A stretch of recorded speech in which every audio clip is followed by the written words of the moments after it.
세월호 관련하여 국민 여러분께 이제는 모든 것을 말씀드리려고 합니다. 세월호 사건 당시 중요한 내용입니다. 인간 같지도 않는 사람들이 세월호 관련하여 본인들이 최선을 다했던 것처럼 방송에서 얘기를 하고 있는데 저것들이 인간의 탈을 쓰고 사람 행동을 하고 있는 개가 맞구나 라고 말하며 저는 지금까지 웃고 있습니다. 그럼 세월호 이야기를 하기 전에 먼저 저에 대하여 간단하게 얘기를 하겠습니다. 저의 고향은 바닷가 섬에서 태어났으며 어릴 적부터 바다에서 사고 나면 응급처치 등 많은 사건 사고를 보며 살 수밖에 없는 상황이 도시 사람과는 다르게 섬에서 태어난 사람들은 어른, 아이 할 것 없이 바다 생활이 몸에 배어있는 게 현실입니다. 세월호 사고 난 지점에서 멀지 않는 곳이 저희 고향이며 해마다 많은 관광객들이 여름이면 30만 명 정도 찾아오고 있습니다. 여름이면 많은 관광객들이 저희 고향을 찾아오는데 하루 평균 작게는 7,000명에서 많게는 1만 명 정도의 관광객이 세월호 같은 배를 타고 들어오시는데 여행을 하려고 섬으로 들어오시는 관광객과 여행을 마치고 섬을 나가려는 관광객 수가 하루 평균 1만 5천 명 이상, 자가용은 2,000여 대 정도의 많은 관광객이 배를 타고 내리는 선착장 용달차에서 한 달 정도 고정하여 장사하는 저를 보아야 나갈 수 있었지요. 장사를 하려고 있지만 진짜 장사는 부모님 계시는 특산품 판매장 공장에서 장사하는 것이었습니다.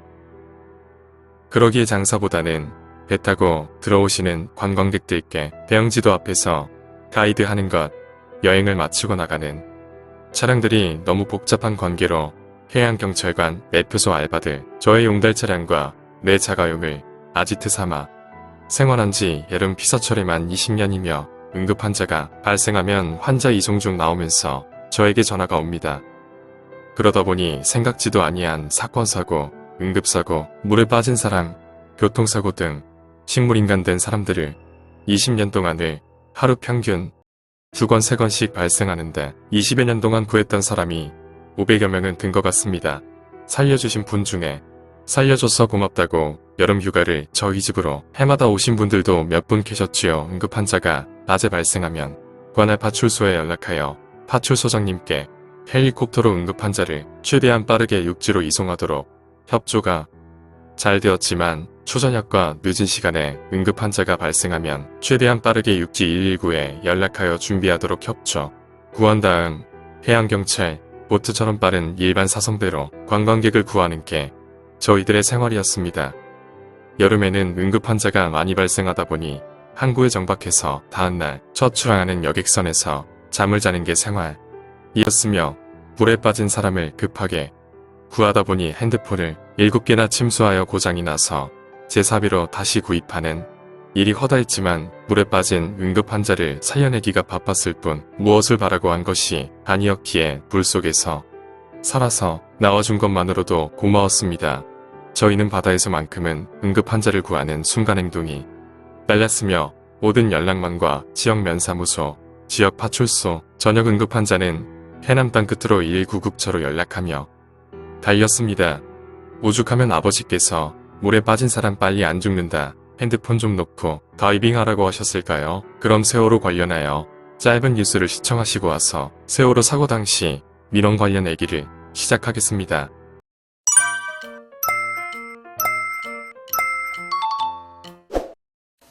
희생자 유실 우려도 점점 커지고 있는데요. 어선 그물을 세월호 침몰 지점 근처에 추가로 설치하는 쪽으로 희생자 유실 대책이 강화됐습니다. 사고에 가까운 곳에서 유실물이 다수 발견된 데 따른 조치입니다. 황보성 기자입니다. 함정이 건진 유류품은 750여 점. 이 가운데 다수는 침몰 세월호 근처에서 나왔습니다. 사고 대책본부가 이쪽에 유실 방지 시설을 보강하기로 한 이유입니다. 먼저 사고 해역에서 북서쪽과 남동쪽으로 1.5km 떨어진 곳에 중형 쌍끌이 저인망을 쳐놓습니다. 북서쪽은 밀물대, 남동쪽은 썰물대 희생자 유실을 막기 위한 겁니다. 중형 저인망은 세월호로부터 북서쪽 및 남동쪽으로 각각 약 1.5km 떨어진 지점에 투입됩니다. 폭 200m, 높이 50m, 그물 2개로 차단망을 만들어 어제부터 설치하고 있습니다. 조류 흐름이 강한 해역에도 추가로 그물을 설치합니다. 오는 8일 세월호 남동쪽과 남서쪽으로 3에서 5km 지점에 폭 60m, 높이 45m의 안강망을 배치합니다. 침몰 지점과 가까운 곳에 중형 저인망과 안강망을 투입하는 방안을 마련하는 등 추가로 희생자 유실 방지 대책을 보강하였습니다. 앞서 쳐놓은 유실 방지선은 외곽을 감싸고 있습니다.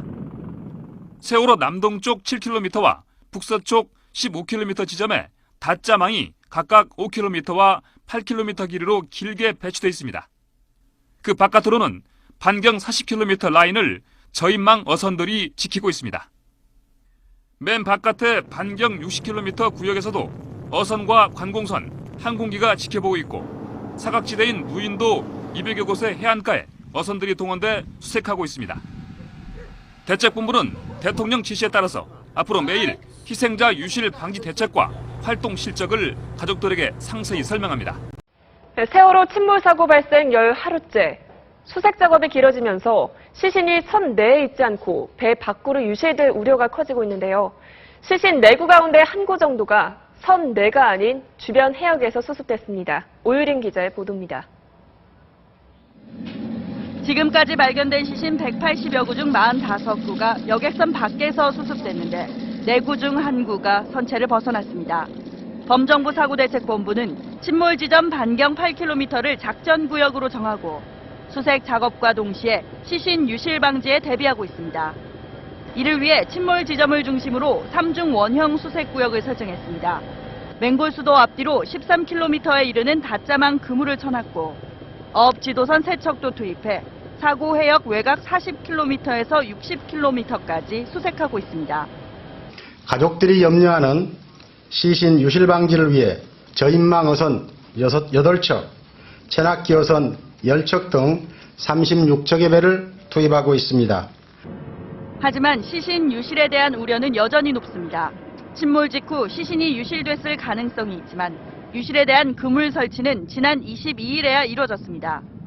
또 물살이 약한 소조기가 끝나고 사리로 접어든 데다 비바람까지 예보돼 있습니다. 대책본부는 사고 해역 인근에서 조업 중인 국내 어선은 물론 일본과 중국 어업 당국에도 시신을 발견할 경우 현장 보전 뒤 바로 신고해달라고 당부했습니다. 저는 TV 방송을 보지 않고 살았지요. 방송을 보면 욕만 나오기에 TV 방송과 담을 쌓고 산 지 오래되었습니다. 저는 세월호 사건 당시 경상북도 고령군으로 직장 관련, 고령문화원, 신축 관련하여 다녀오게 되었습니다. 세월호 사건은 TV 방송을 보지 않기 때문에 알 수도 없었으며 대한민국에서 이러한 일들이 일어나고 있다고는 상상도 하지 않고 있었습니다. 그러던 어느 날 비가 내려 하루를 쉬었기에 문구점을 찾아 복사를 하려고 당시 고령군 읍내여관에서 위로 100m, 우회전으로 300m 부근에 있는 문구사를 찾았습니다. 그런데 그 당시 뉴스를 보면서 대한민국에서 일어난 사건인 줄도 인지하지 못한 채 저는 문구사 여사장님께 물었습니다. 여사장님, 저게 어느 나라 뉴스예요? 라고 물었지요. 문구사 여사장님은 뉴스 안 보셨어요? 우리나라 뉴스인데 모르셨구나.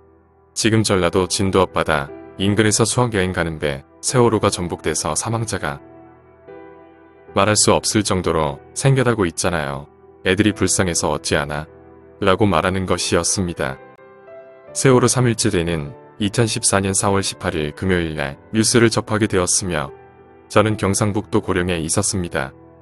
당일 하루 종일 뉴스를 보면서 국가가 알아서 하겠지. 전문가들이 한두 명이겠어? 신경 끄자. 라고 내가 내 자신에게 말하였지요. 다음 날인 4월 19일 오전 토요일 경상북도 고령군에서 저희 집이 있는 경기도 양평군으로 올라오게 되었습니다.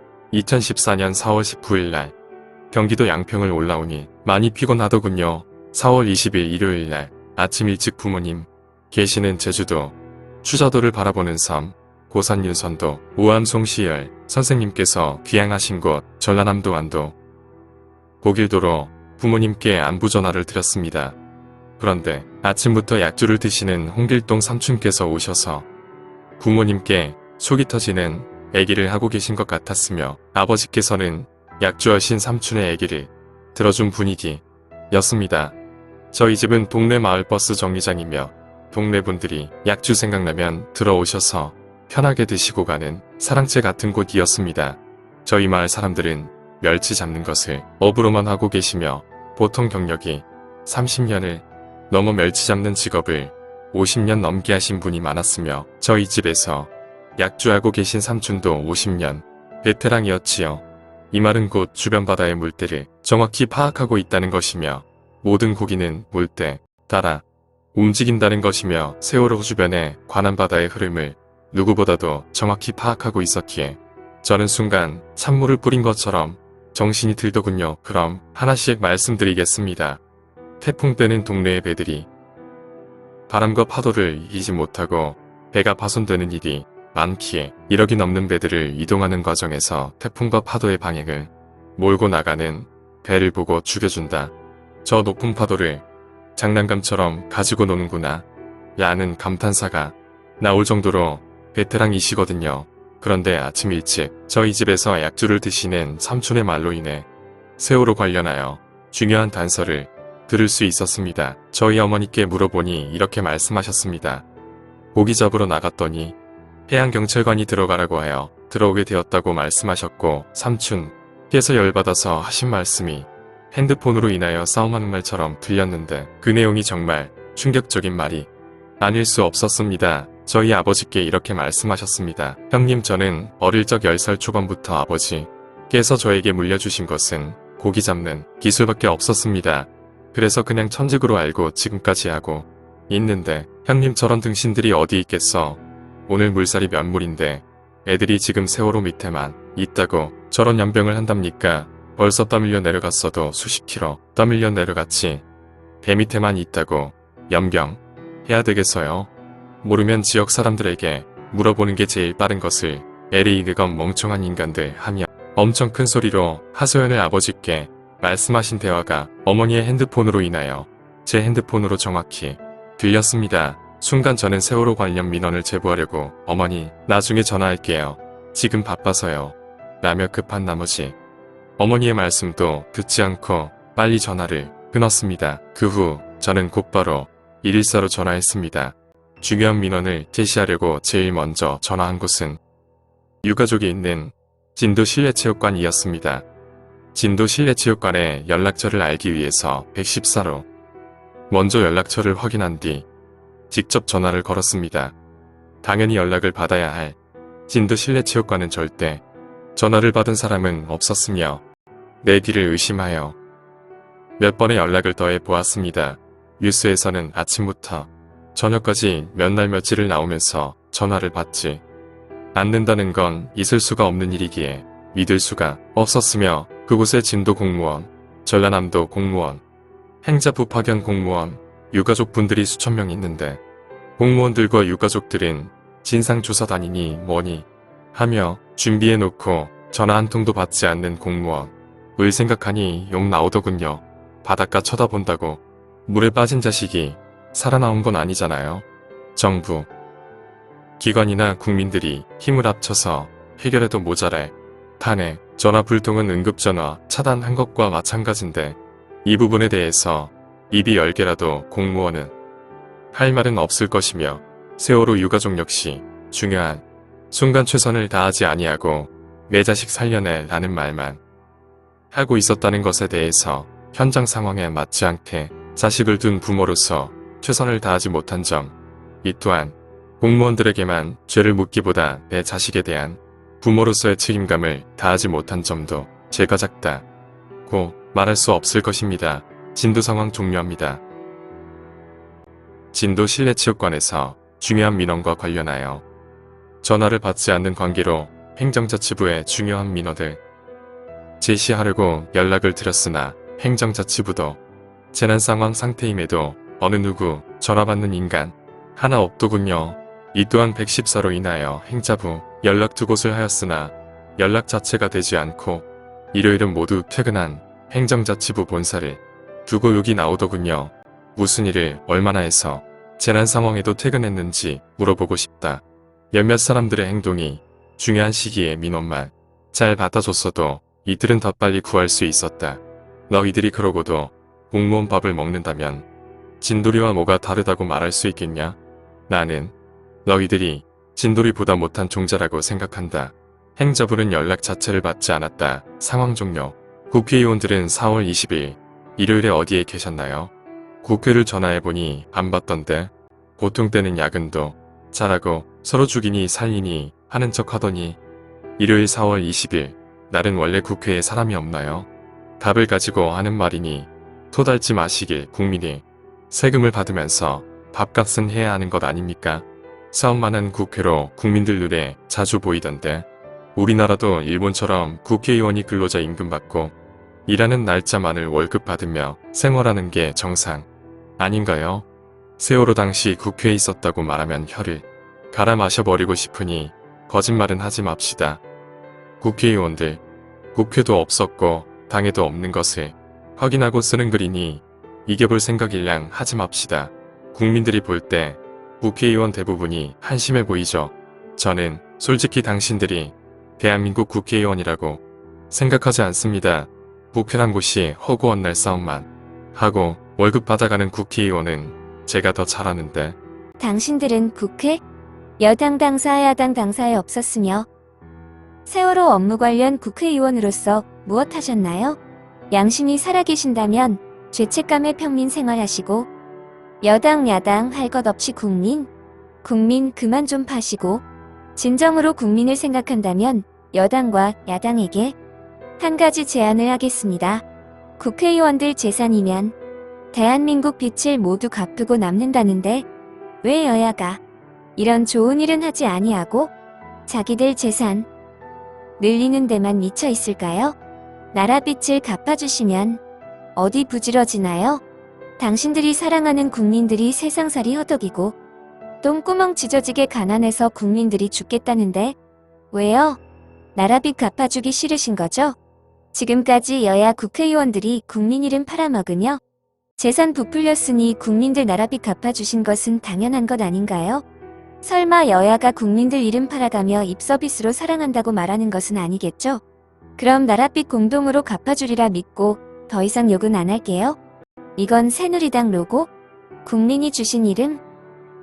국민이 주신 이름인지 아닌지는 모르겠고 새누리 아저씨들 2014년 4월 20일 일요일 직접 내 손으로 새누리당에 전화했는데 당 전체가 동네 마실 다녀오셨습니까? 수색 작업은 못할 망정 국민과 함께하는 마음을 보여주어야 정상 아닌가요? 만약 일요일 날 방송 녹화는 당 안에서 하고 전화를 안 받았다면 새누리당은 국민을 위한다고 말하면 안 되죠. 저는 국민의 한 사람으로서 선거를 할 때 전라도, 경상도를 바라보지 아니하고 후보의 정신 자세 하나만 바라보고 투표를 합니다. 고향은 전라도. 지만 제 스승님은 경상도 오리지널 부산이죠. 같이 먹고 자면서 10년 넘게 생활하니 지역 감정 없어진 지 옛날입니다. 국민의 한 사람으로서 말씀드리며 그럴 자격이 되기에 한 말씀 드립니다. 저희 부친께서 지역 감투를 많이 쓰셨지요. 8개 정도는 기본인 것 같으며 집 밖에서는 200점, 집안에서는 50점이셨습니다. 부친께서 전국 새마을지 도자 연수 다녀오시면 당연한 입담과 목소리로 1등하고 오셨지요. 보통 때 부친께서 우리는 가족 아니냐 하고픈 아기가 있다면 가족이니 고칠 점은 서로 고치자 라고 말씀하셨지요. 그런데 어느 날 부모님께 건의사항을 얘기하였지요. 아버지 약주를 조금 드셨으면 좋겠습니다. 날마다 술 취해서 오시니 가정도 생각을 하셔야죠 라는 말이 끝나기 전에 재떨이가 날아다니는데 그날 땅속에 들어갈 정도로 개패듯이 맞았습니다. 당시 고등학교 3학년. 비유법으로 말하면 저희 아버지는 청와대며 제가 새누리당인데 지금 청와대에서 일어난 일을 국민이 보았을 때 심각사항인데 아버지가 때릴까봐 말 못하는 국힘당. 잘못을 인지하면서도 말 못하는 국힘당을 국민이 표를 언제까지 밀어줄까 생각하시나요? 지금의 국민들은 당을 보는 것보다 잘못을 인정 아니한 당은 무조건 떠나는 것이며 잘못을 보고 아무 말 못하고 나에게 피해가 오면 안 되지 라며 떳떳하지 못하는 정치인을 보면 국민들은 칼처럼 등을 돌립니다. 가진 것 지키려고 몸살이는 정치인보다는 몇 달을 근무해도 할 이야기 정확히 말하는 정당이 되어야겠지요. 국민과 더불어 함께하신다. 민주당 국회의원. 민주당 여러분들은 2014년 4월 20일 당사에 한 분도 아니 계시고 전체적으로 동네 마시를 나가셨더군요. 어떻게 그렇게 말할 수 있냐?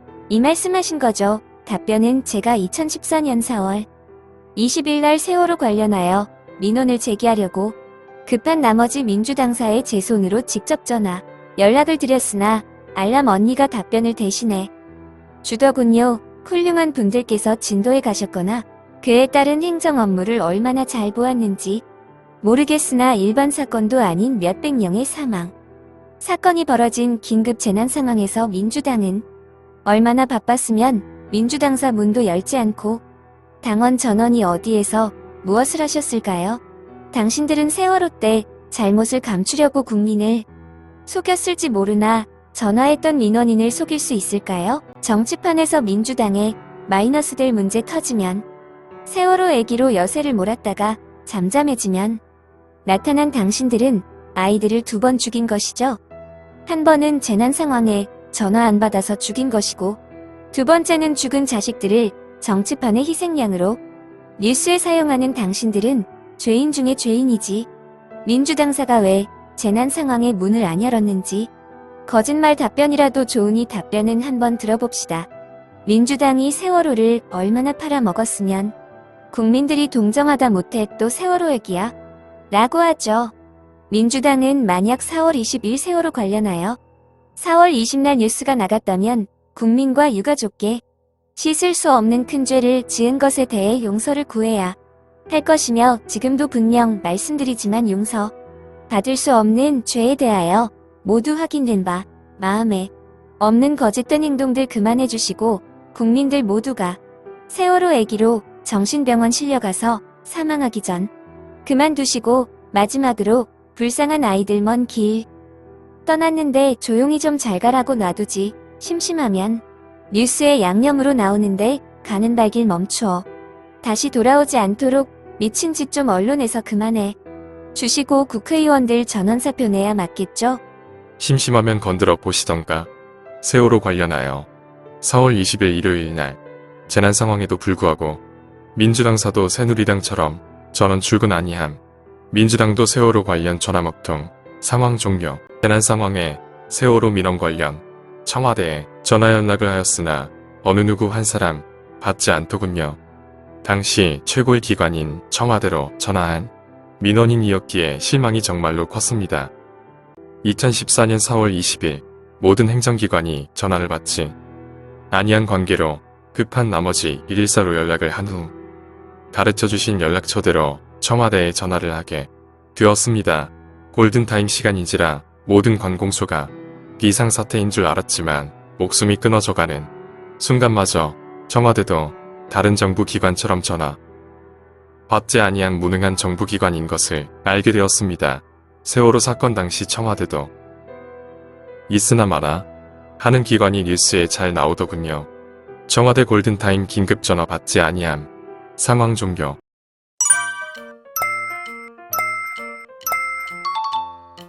(2014년 4월 20일) 세월호 민원을 제시하려고 인천해양경찰청으로 전화를 직접 하였습니다.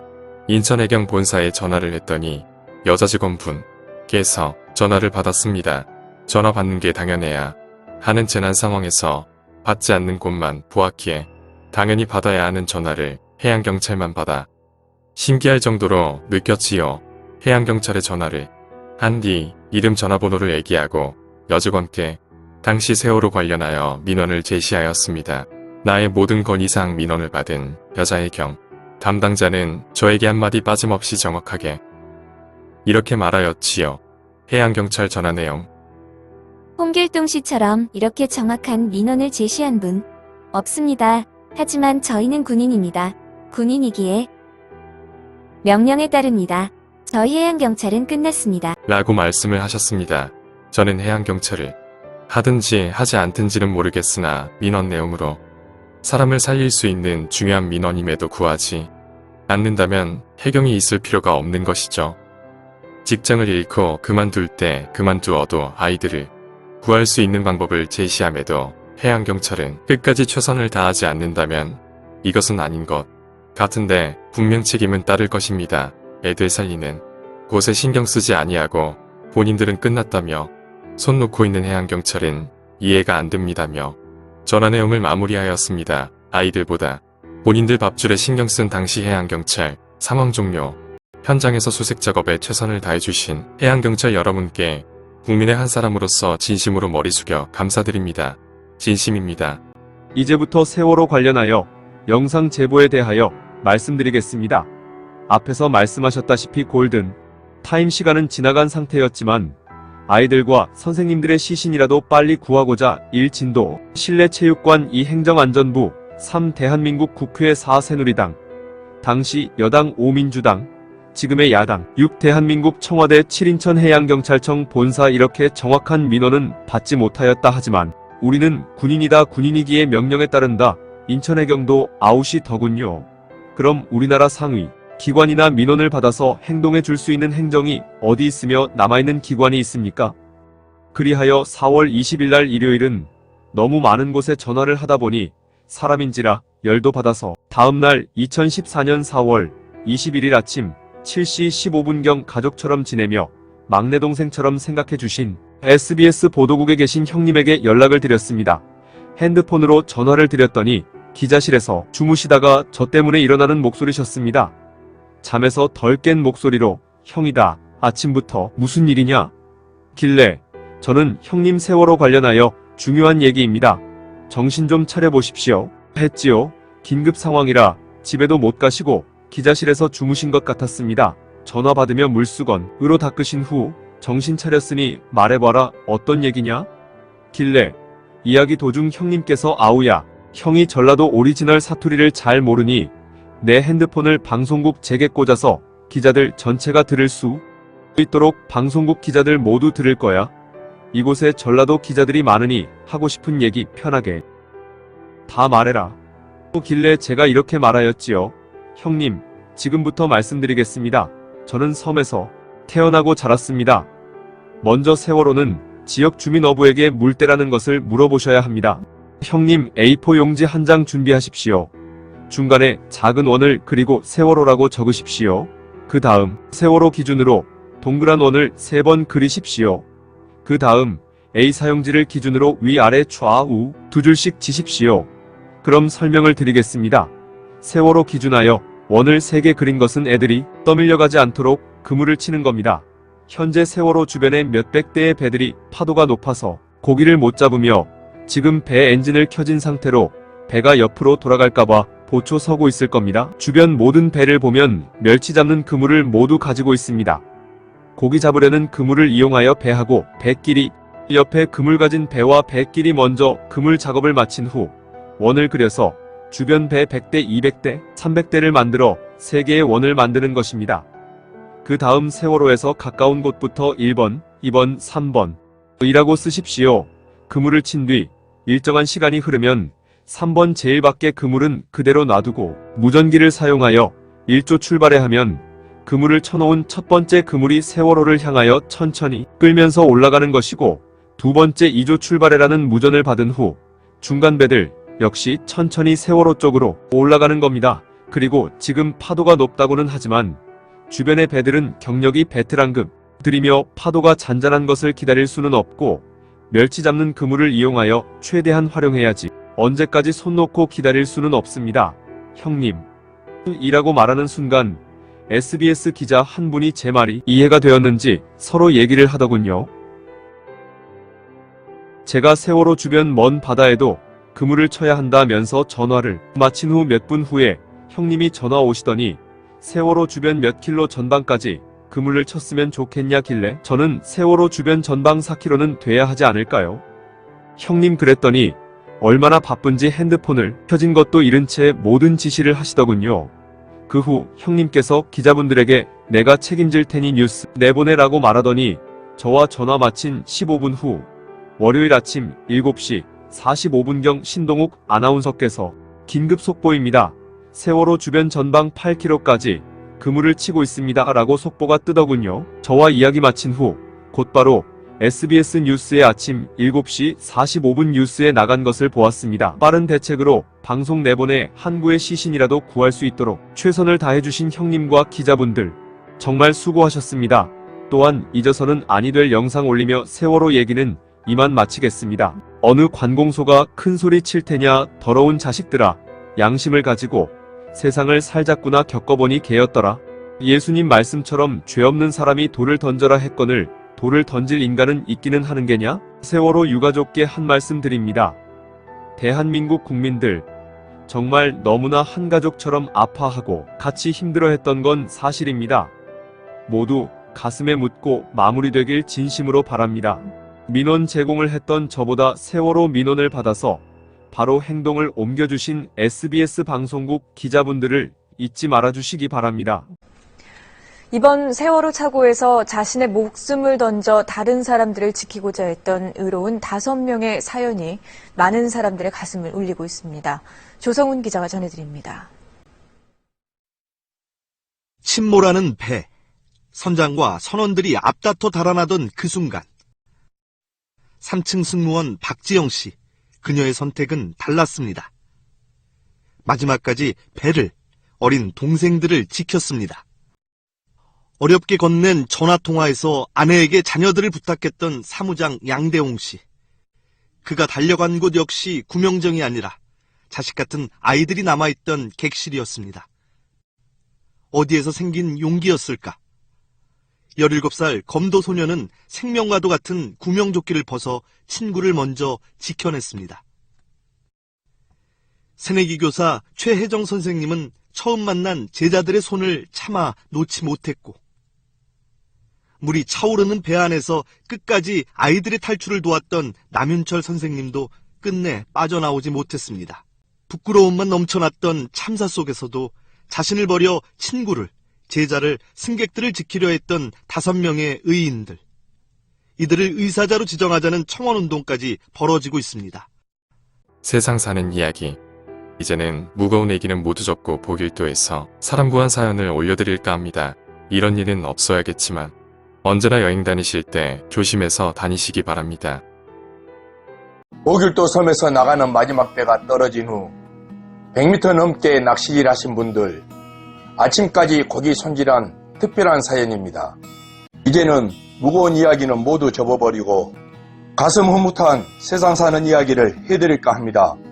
보길도에 관광 오신 분들이시면 모두 아시겠지만 지금까지 여름에는 하루 평균 40회의 배 운항이 있었으며 작은 배는 자가용이 27대를, 큰 배는 자가용 60여 대를 싣고 다녔습니다.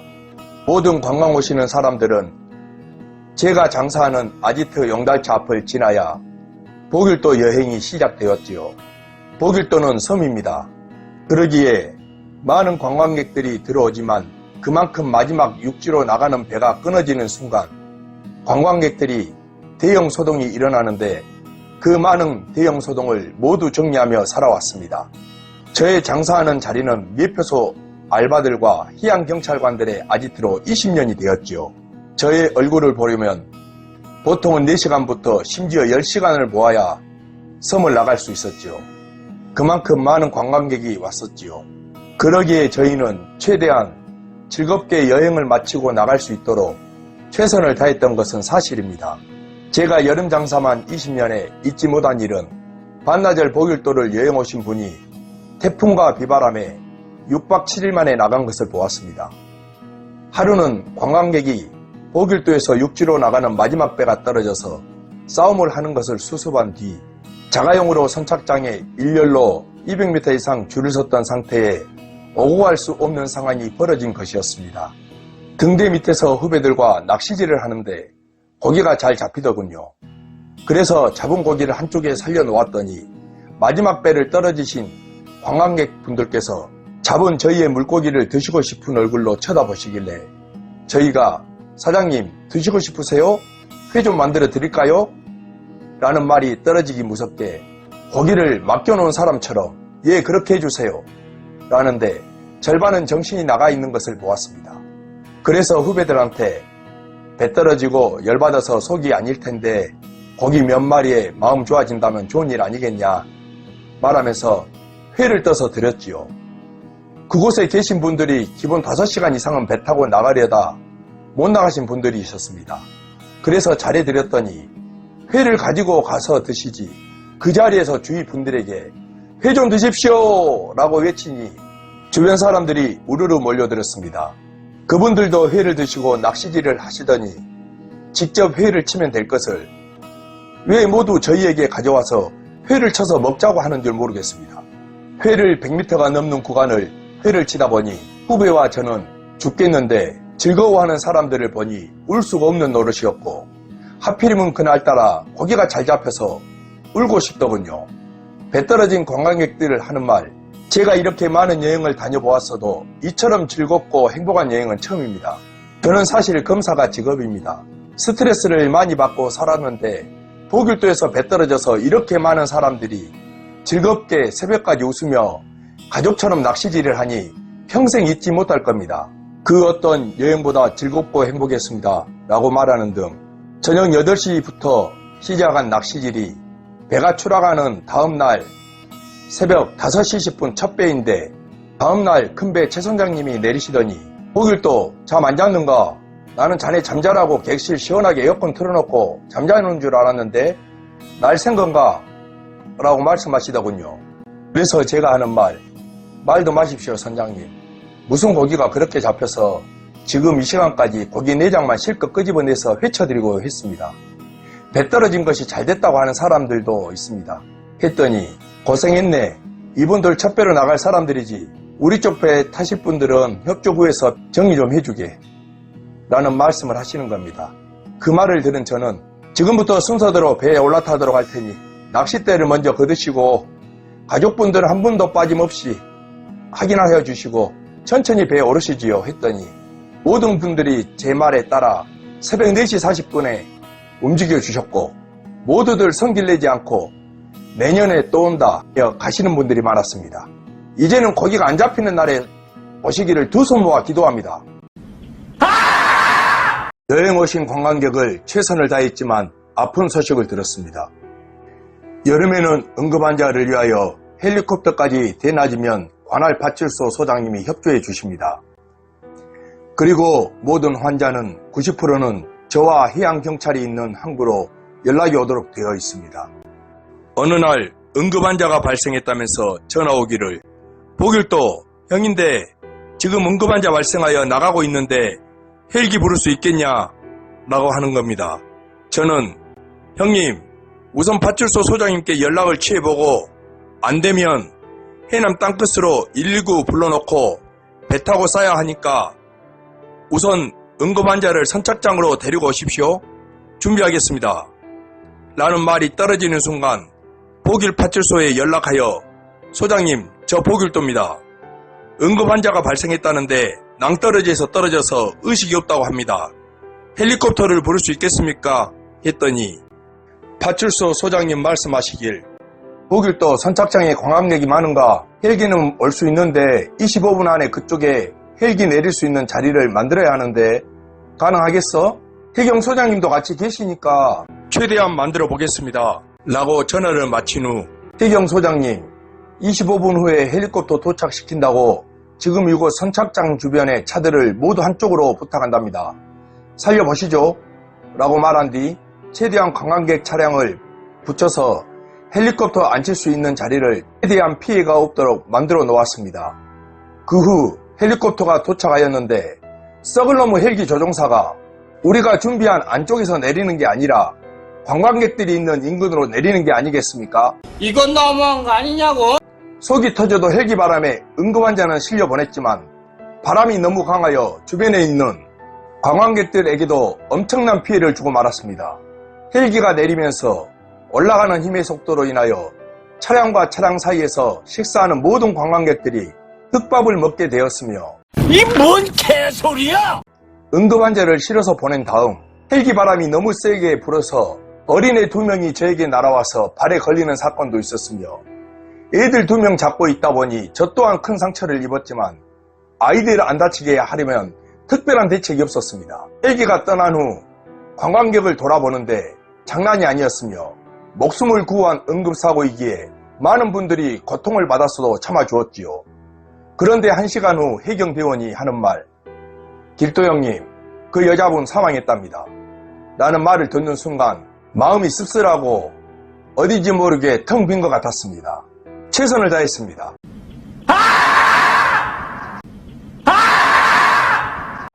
대한민국 어머니의 모성애는 역시 1등입니다. 어느 날 낮에 완도에서 보길도를 들어오는 배가 있었지요. 그런데 정박이 되고 있는 줄 알았는데 배에서 선장님께서 방송하기를 보길도 라고 말하는 겁니다. 그 말을 들은 해양경찰관이 길도 형님 부른 것 같습니다 라고 말하기에 내가 손짓 발짓으로 왜 부르세요? 장사 좀 합시다 라는 표현을 손짓 발짓으로 했더니 선장님께서 다시 방송으로 흘러나온 내용, 보길도 배밑을 봐라 하시길래 배밑에 뭐가 있다고 보라고 할까 바쁜데 하고 있는데 해양경찰이 길도 형님, 어느 아주머니가 물속에 손을 넣어 잡고 있는데 어린아이 같습니다 라고 하는 겁니다. 이 뭔 개소리야? 그 말을 듣자 혜경아, 저 철판이 10톤이라고 했지. 너희 대장 없을 때 사고 나냐? 지금 너희들은 아주머니를 구하고 형은 배로 가서 물속으로 뛰어들어 구해서 올라올 테니 받아라. 아이를 받은 다음 형 차에 두꺼운 담요가 있으니 아이가 충격받지 않도록 담요를 덮어서 어머니하고 보건소로 달려라. 지금 최 선장님 관광객이 할까봐 형을 부른 것 같은데 작업 개시한다 하며 해경 2명은 이끼를 밟고 어머니를 구하러 가다가 미끄러지고 난리 났으며 저는 물속에 어린애를 구하러 올려주긴 하였으나 수차례 올라오지 못하고 미끄러진 가운데 혜경아, 선장님한테 시동 좀 정지시키라고 해라. 배를 한 바퀴 돌아서 올라가야겠다고 말한 후 어린애와 어머니는 보건소로 내 차를 타고 달려갔고 물에 빠져서 나와보니 온몸에 상처가 굴젓으로 긁힌 자리더군요. 핸드폰은 물에 빠져서 없더군요. 어린애 6살 여자아이가 보길도 땅을 제일 빨리 밟아본다고 달려서 올라가다가 이끼에 미끄러져 사고 난 사건이었습니다. 아이 어머니께 핸드폰 얘기는 못했지요. 살아나온 것만도 어딥니까?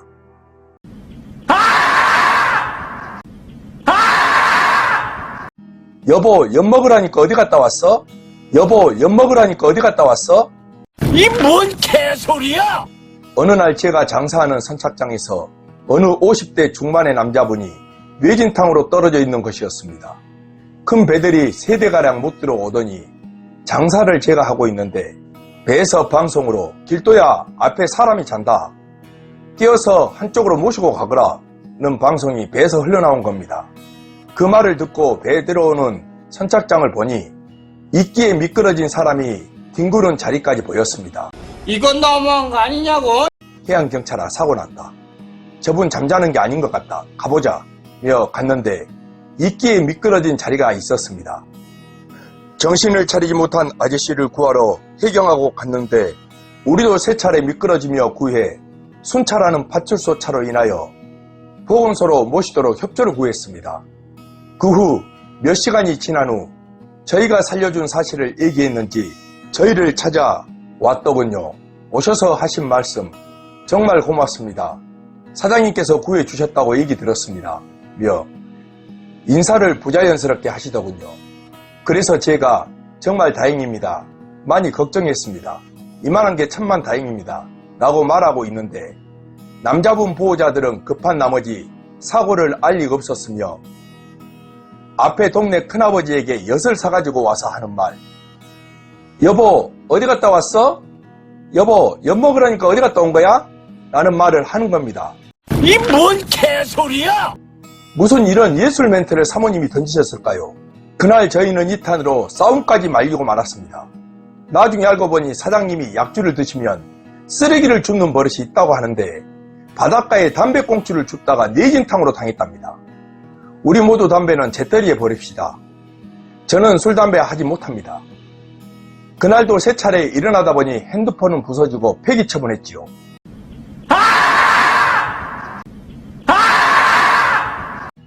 60년 만에 상봉. 하루는 해양경찰과 함께 저의 용달차 부근 그늘에서 쉬고 있는데 70이 넘어 보이는 어르신이 제가 있는 쪽으로 다가오더군요. 저는 해양경찰에게 장사꾼 아저씨 온다, 저쪽으로 가 있거라며 한쪽으로 보냈었지요. 그런데 어르신이 오시더니 하신 말씀은, 젊은이, 이곳이 고향이면 사람을 좀 찾아봐 줄 수 있겠나? 꼭 찾아야 할 사람인데 부탁하네 라고 말씀하신 겁니다. 그 말을 듣고 혜경에게 손짓하여 부른 다음 내용을 같이 들어보았습니다. 군대에서 살려준 군대 동기를 만나러 왔다. 80년대 이산가족 찾기 등 모두 나가보았지만 찾을 길이 없었다. 다른 군대 동기에게 물어보아도 알 수가 없었다. 미국 캘리포니아에 전 가족이 이민을 가서 살고 있는데 이번에 부상 군대 동기가 알아본 바로는 50여 년 전에 보길도로 들어왔다는 단서만 가지고 확인하러 왔네. 만약 이제 못 찾으면 사망했다고 생각하고 미국 가서 잊고 살려고 마지막으로 찾으러 왔네 라고 말씀하시더군요. 해경 소장과 해경 대원들 모두 들은 상태에 제가 이렇게 말하였습니다. 어르신, 그분 주민증과 이름만 주십시오 라고 말한 뒤 해경 대원에게, 해경아, 너희 대장 여기 있으니 보길 면사무소 우리 이모 아들한테 보길도가 그러더라고. 이분이 살아계신지, 살아있으면 어느 마을에 살아계신지 정확히 확인하고 와라. 형이 전화해 놓을 테니 한 번만 다녀와라며 보길 면사무소에 보냈더니 달려오는 모습이 웃는 얼굴이었습니다. 길도 형님 살아계신답니다. 어느 마을에 계신 분이 확실하답니다. 라는 말을 듣는 순간 어르신께서 온몸을 부들부들 떨고 계셨습니다. 저는 앞집 슈퍼에서 우황청심원을 저의 사비로 들여 구입하여 어르신을 안정시킨 다음 택시기사 후배에게 물어본 뒤 제 차로 2번이나 모시고 갔습니다. 하지만 바다에 낚시질을 가셨다고 하여 만나뵙지 못하고 3번째 가서 김 어르신을 만나뵐 수 있었습니다. 제가 먼저 얘기를 하기를, 어르신, 저는 옆마을 누구 아들입니다. 잠시만요. 어르신을 찾아오신 분이 계셔서 얘기 한번 나눠보시겠습니까? 찾으신 분이 맞는지 얘기 한번 해보십시오 라고 말한 후 미국에서 오신 어르신이 한동안 쳐다보고 계시더니, 한 가지만 물어보겠습니다. 군대 오기 전 자식 2명을 낳고 오지 않으셨나요? 군대 동기 중 구해준 사람 있으신지요? 구해준 동기 이름이 있으면 어떻게 되는지요? 라고 물으니 보길도에 사시는 어르신께서, 누구신데 물어보시오. 내 군대 동기 누가 있었는데 내가 살려준 동기가 있는데 누구시오? 라고 말하자 미국에서 오신 어르신께서 고기 손질한 손으로 두 분께서 서로 안으며 울고 계셨습니다. 그래서 저는 제가 장사하는 선창으로 나오려고 인사를 하고 오려는데 안 받겠다고 하여도 기필코 3만 원을 받아가야 한다면서 주시길래 선창에 나가서 모든 얘기를 했더니 택시기사, 배선원들, 해경들 저를 도둑놈 쳐다보듯이 보더니 형님이 돈 받아올 줄은 꿈에도 몰랐습니다. 실망입니다 하길래 내가 하는 말, 이럴 줄 알았어. 내 돈 쓰고 돈 받았다고 욕먹고 이게 뭐야. 지금 있는 배에 닭 3마리, 택시, 해경 합하여 닭 5마리 쏜다. 오케이? 했더니 좋아하대요. 우황청심은 3개 1만원, 3만원 받고 택시비 안 받고 닭값 8만 5천원 썼으니 내 돈 6만 5천원을 어르신 상봉에 왜 제가 멍들어야 하는지 가슴만 아파올 뿐입니다.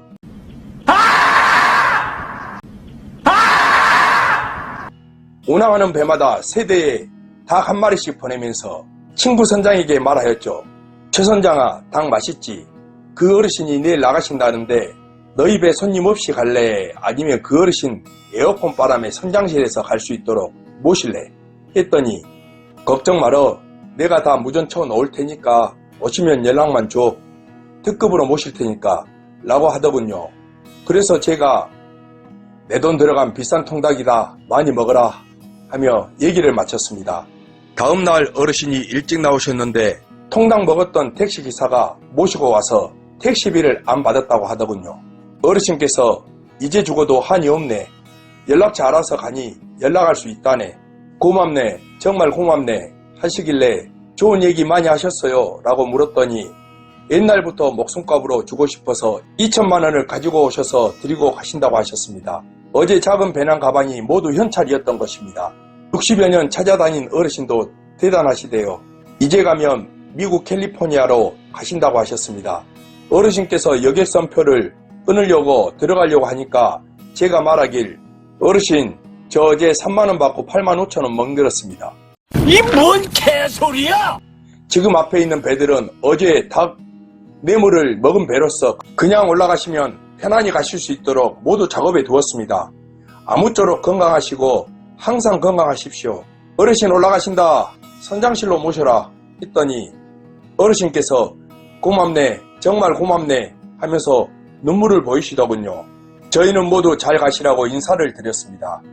지금까지 20여 년 동안 여름 장사를 하면서 물에 빠진 사람, 응급사고, 교통사고 등 개인적으로 500여 명은 살렸지만 응급환자를 살리는 시점에 핸드폰이나 손해본 물건에 대하여 얘기를 한다는 것은 아니라고 생각하여 말하지 않았습니다. 살아나와 준 것만으로도 고마웠을 뿐이었지요.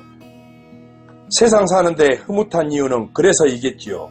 국민 여러분, 항상 건강하시고 여행 다니실 때 조심하여 다니시길 진심으로 바랍니다. 감사합니다. 안녕히 계세요, 여러분.